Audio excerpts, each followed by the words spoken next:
A Liberal Party activist faces a 5-year ban for speaking to 7:30 last week about party reform. John Ruddick called for the Prime Minister's ban on lobbyists holding party positions to be extended. Now he's been told by the New South Wales Liberal Party that his comments were unauthorised and that as a result he should be suspended. Mr Ruddick's supporters say this is the last gasp of the lobbyists controlling the party's biggest branch, and John Ruddick is vowing to campaign even harder. Matt Peacock reports. Welcome to the Gulag, mate. Good to see you. Mortgage broker John Ruddick's been a dyed-in-the-wool Liberal Party member for 20 years. Last year he won nearly 40% of the vote as runner-up for the New South Wales Party president. But now he's facing a 5-year suspension as punishment after calling for party reform on 7:30 last week. I was only on your show for 10 seconds. They're suspending me for 5 years because I'm the biggest threat to the factional stranglehold that they've had in decades.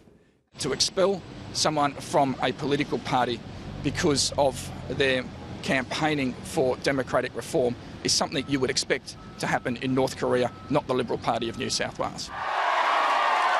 It all began when Tony Abbott became Prime Minister and, as one of his first actions, he banned registered lobbyists from party positions. You can either be a power broker or a lobbyist, but you can't be both. You can't be both. On this program last week, John Ruddick called for the ban to go further. People who are registered lobbyists have now resigned, but there are a significant group of people who are in-house lobbyists. And, if those reforms that I'm proposing come in, that they wouldn't be able to serve. Including the state president. I mean, he lobbies for online gambling. Well, I'm going to be put in the gulag, Matt, if you get me to comment there, so I'll have to say no comment on that one. As a result of John Ruddick speaking to 7:30, the New South Wales Liberal Party executive has begun proceedings to suspend him for up to 5 years. In a letter, the State Director, Mark Neame, says, on the 25th of September, you were interviewed on the ABC's 7:30 report by Matt Peacock. I did not authorise the interview. Accordingly, the executives resolved to suspend Mr Ruddick for between 2 to 5 years. I think a normal, fair-minded person hearing that a sort of 10-second grab produces a 5-year suspension, which is effectively, let's be honest, an expulsion. Nobody has 2 lifetimes. 5 years is an expulsion. It is totally disproportionate, and frankly, it will only make Ruddick stronger. And they've been doing it in the United States for about 30, 40 years. The move against John Ruddick seen by many fellow Liberals as a rearguard action by an executive that's still dominated by lobbyists. None of the party executive were publicly defending their decision today, including the man who can speak to the media, the President, Chris Downie.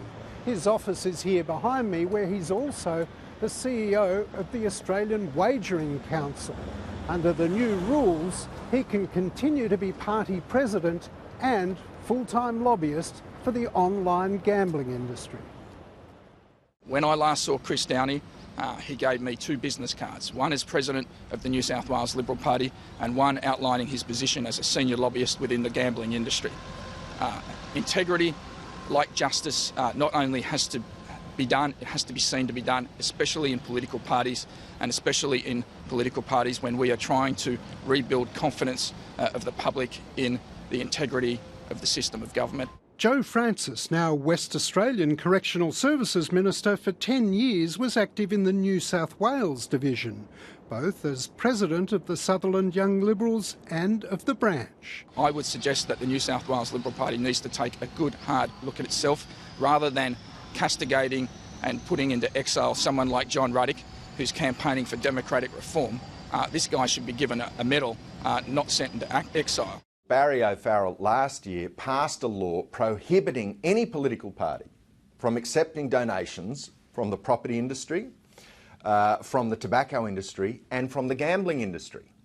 So here you have a situation where the party is by law precluded from accepting a donation from this industry because its influence on the political system is regarded as toxic, and yet we hold out to the people of New South Wales and Australia the CEO of that industry as the president of the Liberal Party. And so this is a recipe for a political party that is in deep malaise.